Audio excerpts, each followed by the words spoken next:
বাবাকে ছাড়া এবার প্রথম ঈদ। আমি তো আবার বললাম যে আই এম গেটিং ইমোশনাল, এটা আসলে বলতে চাচ্ছি না।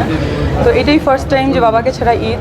তো আমার আসলে এবার ঈদ হবে না, কিন্তু অ্যাকচুয়ালি আমি প্রতিবার ঈদে চেষ্টা করি যারা আমার কাছের আছে বা যারা সুবিধা বঞ্চিত বা যারা মানে যাদের জন্য ঈদটা আসলে আমার মনে হয় তাদের জন্য, ওনাদেরকে আমি আসলে হেল্প করার চেষ্টা করি এবং করেছি। এবং আমি আসলে জাকাত অবশ্যই দিতে হয়, ঠিক আছে, বাট আমি তাদেরকে কোনো জামা কাপড় না, আমি টাকা দিয়ে দিই। এবং এবারও তার ব্যতিক্রম হয়নি, প্রায় 300 জনের উপরে লোকজনকে দেওয়া হয়েছে এবং আরও চেষ্টা করছি।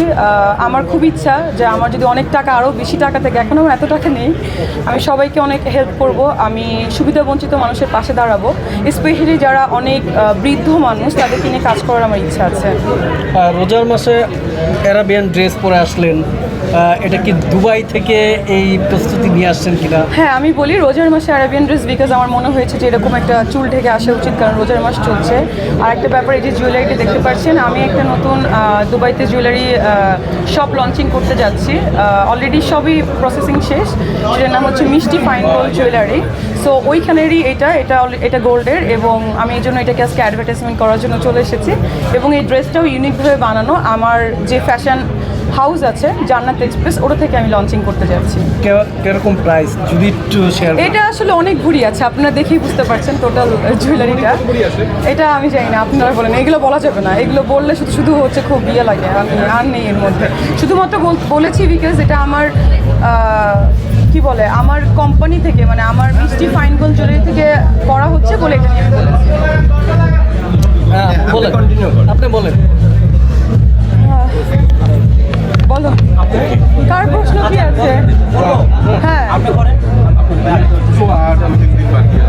হ্যাঁ, ঈদের সকালটা কিভাবে শুরু?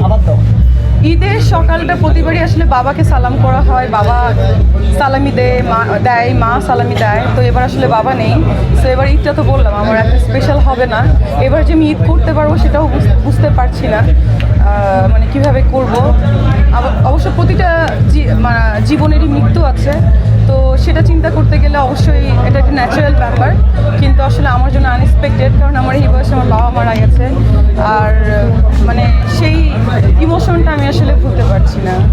আপু, সামনে যেহেতু সিনেমা আসছে বেশ কিছু, তো একটু জানতে চাই শাকিব খানের সাথে যেহেতু আপনি একটা সিনেমা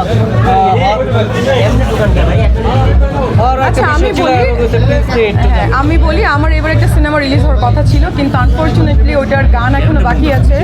দেশের সিচুয়েশন খারাপ থাকার কারণে এবং বাংলাদেশের ভিসা অনেক দেশে বন্ধ থাকার কারণে আমরা গানটা করতে পারিনি। তো আমরা ঈদের পরে, কুরবানি ঈদে এই ছবিটা আমরা অবশ্যই রিলিজ করবো এবং আপনাদের জন্য একটা ধামাকা আসছে, জাস্ট ওয়েট করবেন।